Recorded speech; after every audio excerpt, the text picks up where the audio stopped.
Bismillahirrahmanirrahim. Assalamualaikum warahmatullahi wabarakatuh. Alhamdulillah, tsumma alhamdulillah, wassalatu wassalamu ala rasulillah wa ala alihi wa sahbihi wa wala wala hawla wala quwata illa billah, amma ba'd.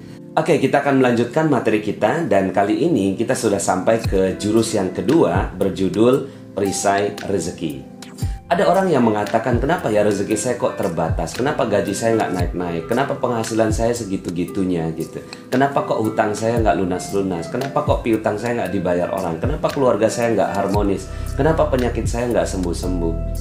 Ada loh orang yang mengatakan seperti itu. Kenapa bisa seperti itu? Padahal konsep dasar rezeki di dalam Islam adalah kita semua mendapatkan rezeki. Ya, kapan? Sekarang juga. Anda sekarang ini sedang mendapatkan rezeki dari Allah Subhanahu wa Ta'ala yang kalau Anda tahan gak akan pernah sanggup.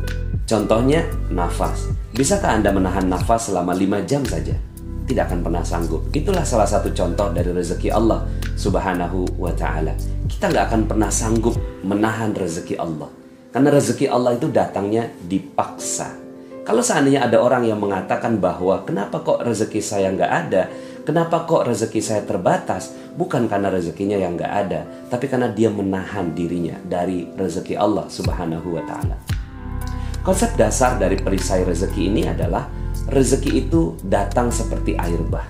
Dia seperti air yang banjir turun dari atas, kita ada di bawah.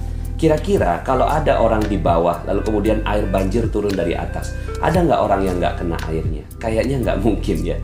Semua pasti terkena airnya. Hanya ada satu golongan orang yang ketika air banjir itu datang dan dia tidak mendapatkan airnya, adalah orang-orang yang membangun benteng, membangun bendungan, membangun perisai. Sehingga akhirnya air itu datang melimpas dan dia tidak terkena ke airnya. Begitulah konsep rezeki Allah Subhanahu wa Ta'ala.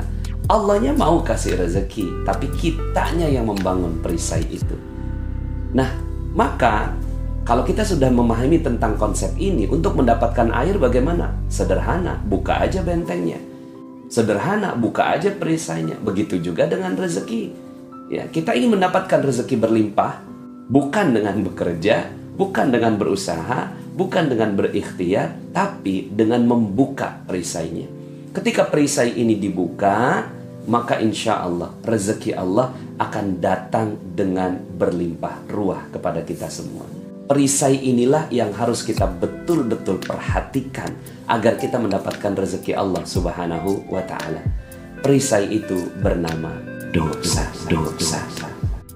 Ya, tidak ada yang lain.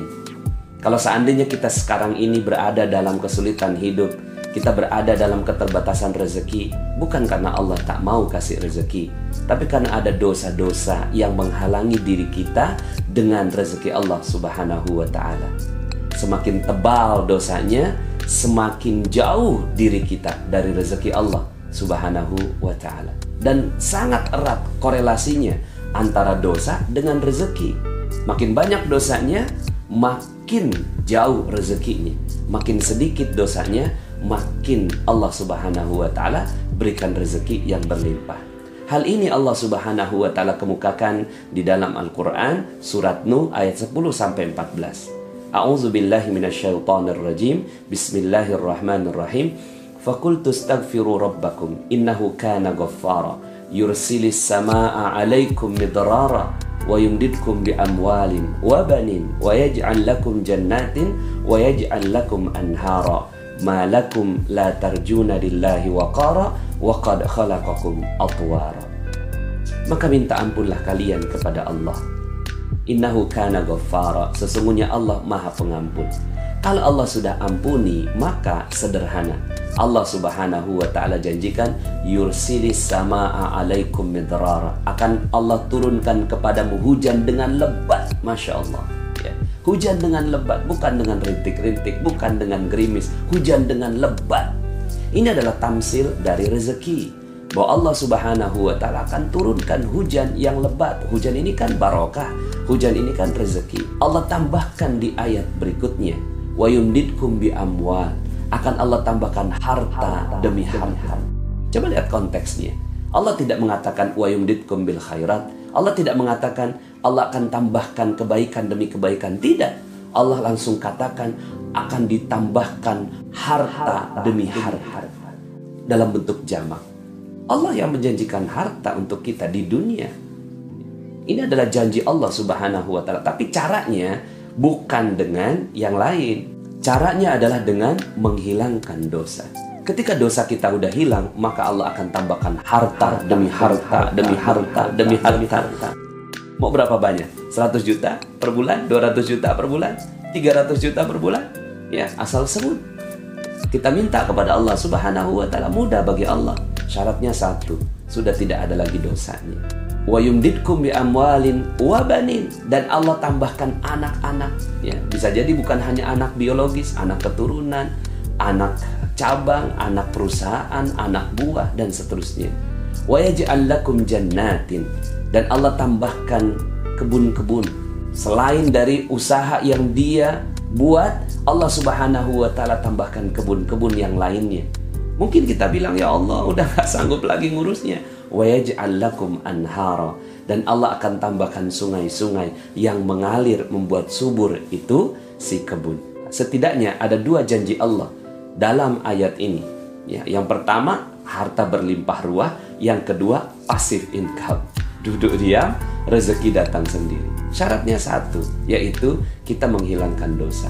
Maka inilah konsep dasar dari magnet rezeki, dan konsep dasar juga dalam Islam. Kalau seandainya kita ingin mendapatkan rezeki yang berlimpah dari Allah Subhanahu wa Ta'ala, bukan dengan kerja keras. Ngapain kita kerja keras tapi terus berbuat dosa?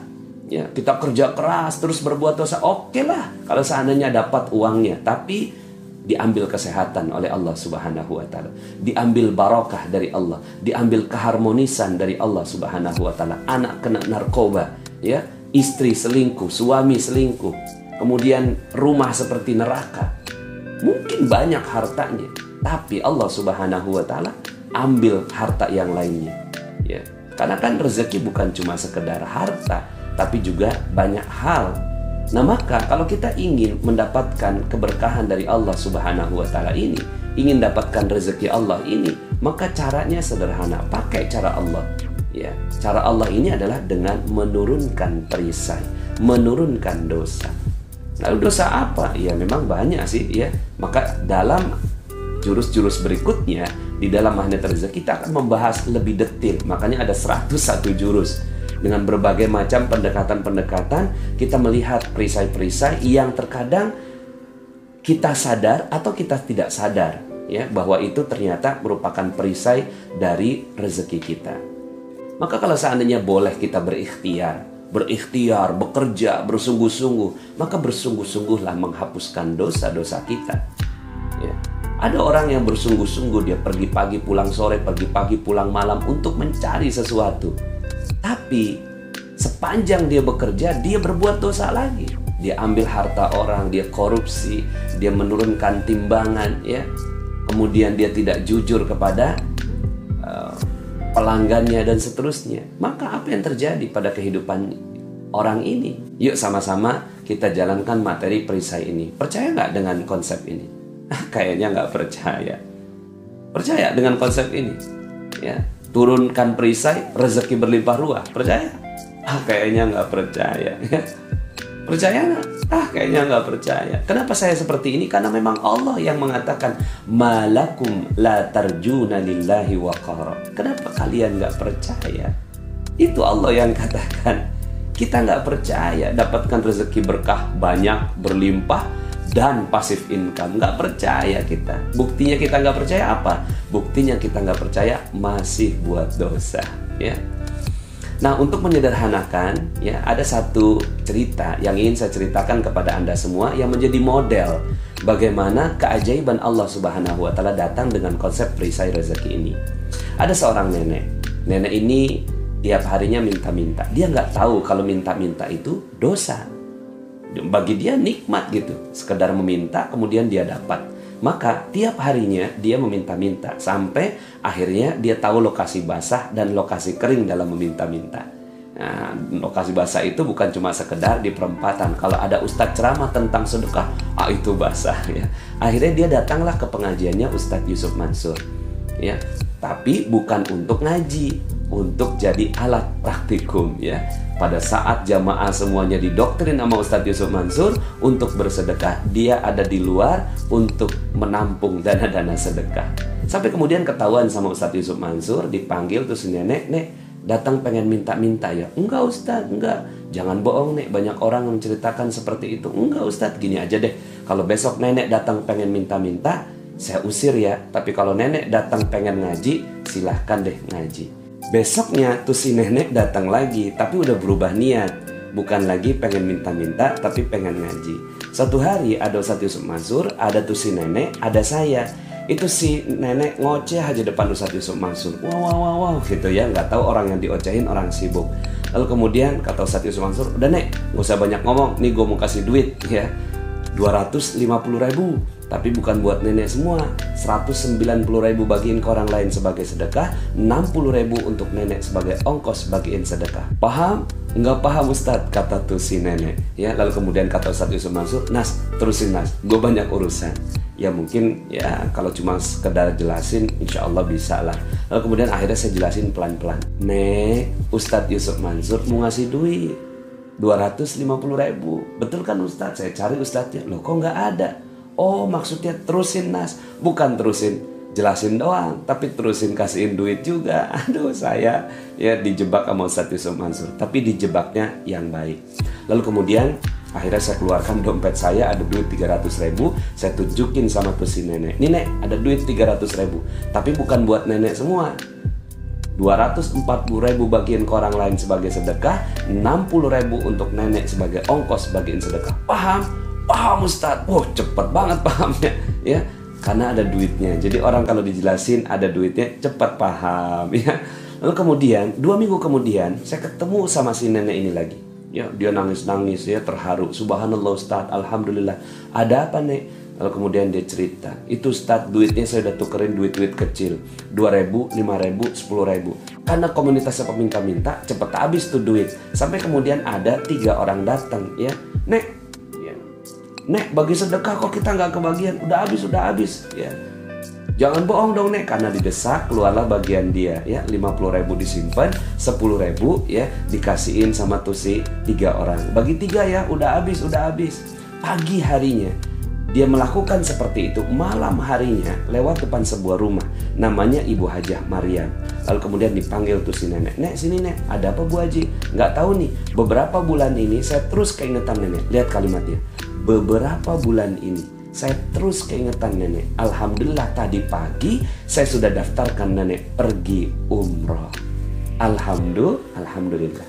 Saya takjub sekali dengan kisah ini. Ya, Allah Subhanahu wa Ta'ala yang mengatur ini semua kisah. Saya menyaksikan Ustadz Yusuf Mansur ngomelin tuh si nenek. Saya menyaksikan juga ketika saya harus melaksanakan tugas dari Ustadz Yusuf Mansur. Dan 2 minggu kemudian saya ketemu sama itu si nenek lagi.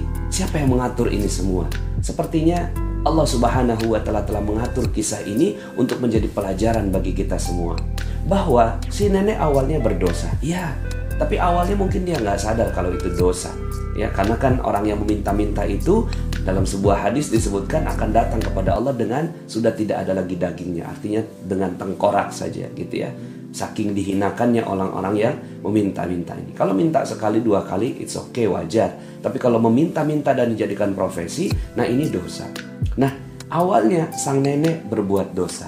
Sampai kemudian Allah Subhanahu wa Ta'ala tetapkan sebuah ilmu melalui Ustadz Yusuf Mansur. Itu pun dipaksa gitu ya, dipaksa untuk melaksanakannya. Sampai kemudian akhirnya sang nenek ini alhamdulillah mau melaksanakannya. Dia ngaji, dia turunkan perisainya, dia perlahan-lahan turunkan perisainya. Semasa dia menurunkan perisainya itulah Allah Subhanahu wa Ta'ala titipkan orang yang akan memberikan rezeki buat sang nenek.